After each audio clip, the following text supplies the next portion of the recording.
And friends, మీరు car driving చేస్తున్నప్పుడు, మీరు మాన్యువల్ నడుపుతున్న ఆటోమేటిక్ వెహికల్ డ్రైవ్ చేస్తున్నప్పుడు కూడా మీరు ఏం చేస్తారంటే కింద లెగ్ పొజిషన్ అనేది చాలా మోస్ట్ ఇంపార్టెంట్. సడన్గా బ్రేక్ పడకుండా ఉండేందుకు ఇక్కడ లెగ్ అనేది మీకు ఇట్లా బ్రేక్ సమానంగా పెట్టుకోండి ఇట్లా.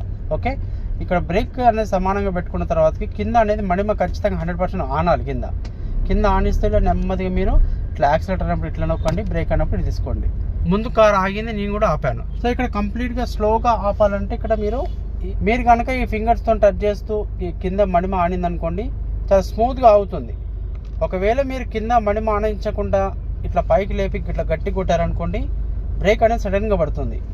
సో అందుకోసం మీరు డ్రైవింగ్ చేస్తున్నప్పుడు మాన్యువల్ కార్ అయినా ఆటోమేటిక్ అయినా, ఇది మనకు ఆటోమేటిక్ వెహికల్. సపోజ్ మాన్యువల్ అయితే ఈ ప్లేస్లో క్లచ్ ఉంటుంది.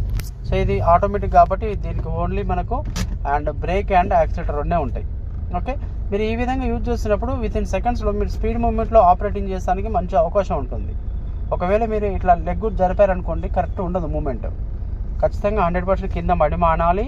ఈ 2 ఫింగర్స్తోని బ్రేక్ని ఇట్లా టచ్ చేయండి. యాక్సిలేటర్ అన్నప్పుడు జస్ట్ ఈ భాగాన్ని పక్కకి ఇట్లా షిఫ్ట్ చేయండి అంతే. చూడండి, ఇట్లా ఈ విధంగా వాడండి, మీకు చాలా పర్ఫెక్ట్గా ఉంటుంది. సడన్గా బ్రేక్ పడదు, చాలా స్మూత్గా పడుతుంది. ఇలా మడిమ పైకి లేపి బ్రేక్ కొట్టడం వల్ల మీరు ట్రాఫిక్లో డ్రైవింగ్ చేస్తున్నప్పుడు సడన్గా బ్రేక్ కొడితే వెనక నుంచి వచ్చి మన వెహికల్ని గుద్దే అవకాశాలు ఉంటాయి. కాబట్టి నెమ్మదిగా చేసుకోండి, చాలా బాగుంటుంది.